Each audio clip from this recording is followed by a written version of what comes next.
Граѓани ширум земјава преку социјалните мрежи се самоорганизираат или ќе се укине ставката за улично осветлување или ќе излеземе на протести. Бараат веднаш од сметките за електрична енергија да се избрише ставката за улично осветлување.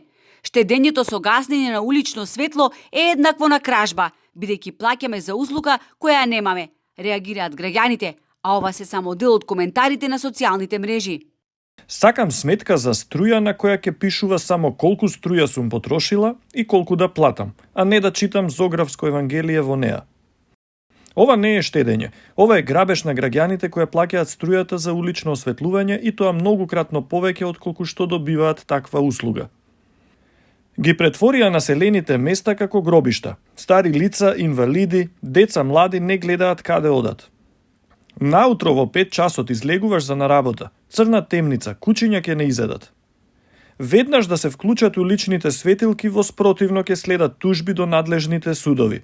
Ова се вика штедење на грбот на граѓаните, кои редовно си ги плаќаат сметките, а секојдневно има кражби по домовите на граѓаните. Неколку општини во Македонија од неодамна донесоа одлука за воведување на рестрикции во јавното осветлување поради недостиг на електрична енергија.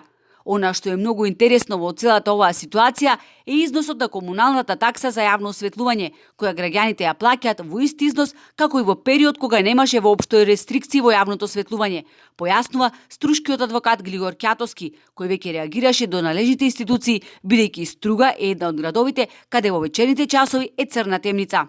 Комуналната такса се наплаќа за одржување и користење на јавното осветлување.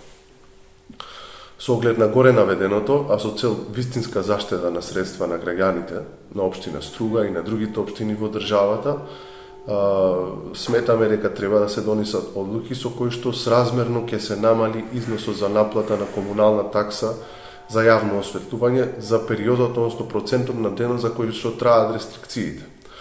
Односно граѓаните се лишени од користење на јавното осветлување.